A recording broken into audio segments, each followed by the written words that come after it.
Selamat pagi, salam dahsyat, luar biasa. Jumpa lagi bersama Naked Trader 21. Saya Joko Cahyadi. Pada kesempatan pagi kali ini, sahabat, saya ingin sharing mengenai topik apakah sebenarnya bisnis perdagangan forex ini cocok buat kita.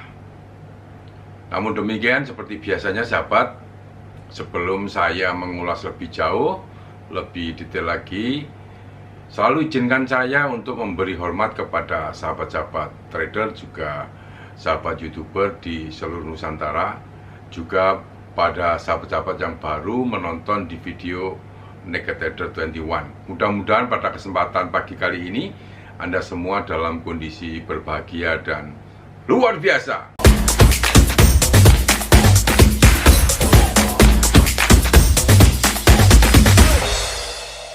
Baiklah sahabat trader, saya akan coba mengupas mengenai apakah sebenarnya bisnis forex ini cocok buat kita atau tidak.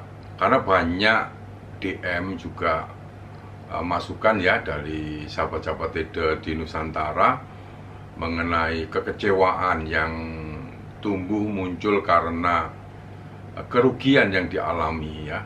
Ini banyak masuk di DM saya. Nah, seperti Anda ketahui sahabat, bahwa bisnis forex ini adalah memang mempunyai peluang yang sangat tinggi. Intinya banyak yang kita bisa kerjakan lewat perdagangan valuta asing. Tapi apakah bisnis ini cocok atau tidak buat kita? Kita harus mencoba memahami dulu mengenai faktor resikonya.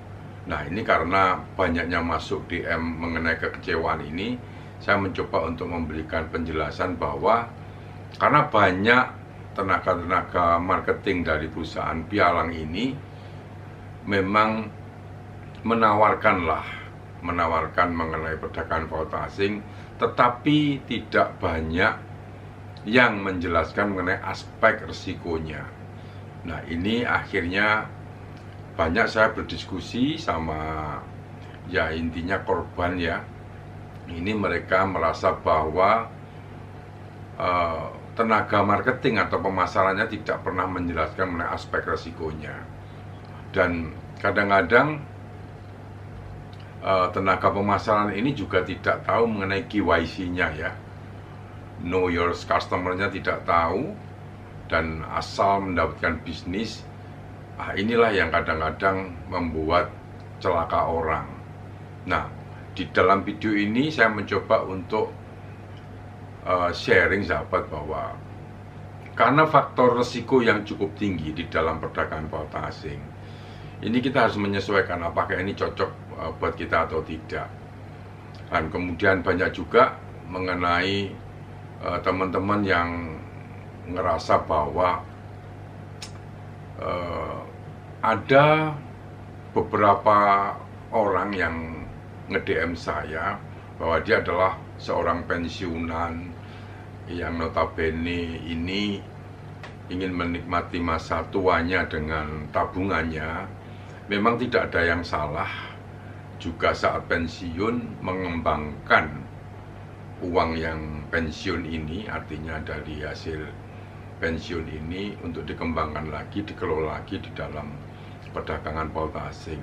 Tetapi karena pengetahuan yang tidak cukup di dalam mengelola perdagangan forex ini, maka akhirnya berakibat kerugian yang dialami. Dan saya juga ikut prihatin dengan kejadian-kejadian seperti ini.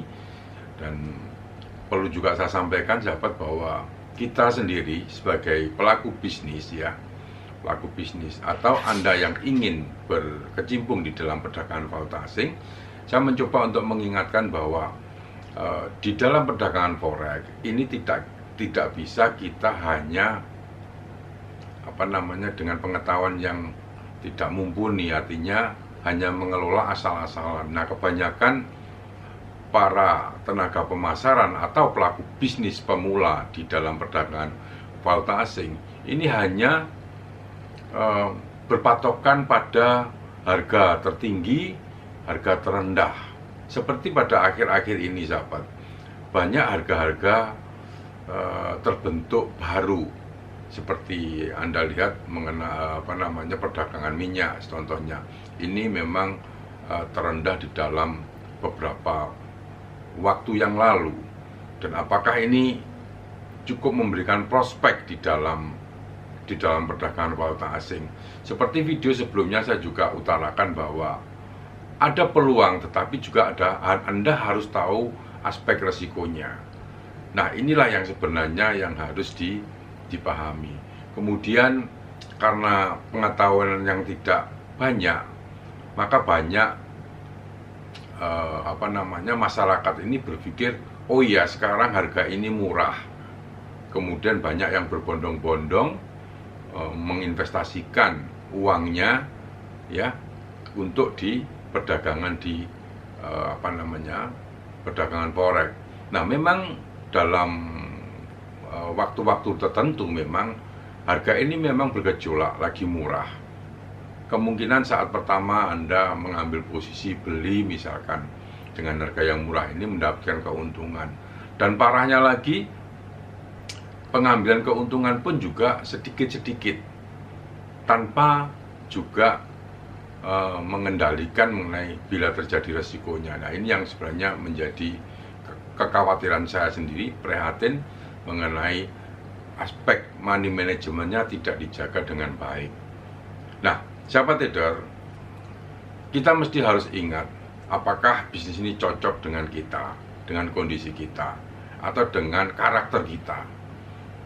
Nah, mungkin begini, banyak masyarakat ini terpikat dengan banyaknya promosi-promosi, kemudian secara tidak langsung akhirnya membuat diri kita ini tertarik dan ingin mencobanya. Hanya itu saja, tanpa mau banyak belajar mengenai bagaimana teknis perdagangan valuta asing, bagaimana resikonya. Nah, memang di dalam perdagangan valuta asing ini cukup menjanjikan kalau kita mengelola keuangan kita ini dengan baik dan benar. Nah, inilah yang sebenarnya harus benar-benar dipahami. Banyakan hanya berorientasi pada hasil, tetapi tidak memikirkan bagaimana cara yang benar di dalam perdagangan valuta asing. Nah, ini akan berakibat benar-benar fatal. Saya cukup prihatin dengan kejadian-kejadian yang ada saat ini. Juga saya sudah pernah menjelaskan mengenai kayak locking dan sebagainya. Nah, pada akhirnya ketidaktahuan ini berakibat fatal, seperti akhirnya pada saat Anda beli kemudian turun, duit tidak cukup, akhirnya dilakukan locking. Nah, ini membuat Anda sendiri kebingungan, dan sampai juga ada yang mengusahakan uang, mungkin mau pinjam, mau intinya mau mencari uang untuk menutup margin call-nya. Ini menurut saya sudah benar-benar parah. Bagi sahabat-sahabat yang sudah kena locking, dan pesan saya, kalau memang equity-nya masih ada, mungkin masih bisa kita coba tradingkan. Tetapi kebanyakan mereka yang nge-DM ke saya, ini posisi equity-nya sudah tidak cukup. Artinya hanya cukup menahan posisi aja, tidak bisa membuka lagi. Nah, kalau sudah kejadian seperti ini, saya berpikir bahwa bisa menyarankan berhentilah sudah. Jadi tidak usah melanjutkan perdagangan ini. Kadang-kadang masih ingin fight, mempertahankan uangnya yang dulu seolah-olah masih ada. Banyak kejadian ini, dan bukan 1-2 orang, mungkin sudah puluhan, mungkin ratusan orang berdiskusi dengan saya. Dan saya berharap bagi sahabat-sahabat yang belum mengalami kejadian ini, berhati-hatilah mengenai perdagangan forex, dan juga Anda harus cukup memahami bagaimana cara mengelola manajemen resikonya. Baiklah sahabat trader, bagi sahabat yang mempunyai pandangan lain atau informasi-informasi lain untuk melengkapi, silakan Anda komen di bawah agar yang lain juga mendapatkan informasi, atau mungkin Anda mempunyai pengalaman-pengalaman yang tidak menyenangkan, silakan Anda komen. Mari kita sama-sama mendiskusikan agar yang lain juga bisa mendapatkan info tersebut. Dan bagi sahabat-sahabat yang belum subscribe, silahkan Anda subscribe. Jangan lupa tekan lonceng. Bila mana Anda menyukai topik-topik seputar dunia investasi dan perdagangan valuta asing. Terima kasih, selamat pagi, salam dahsyat luar biasa.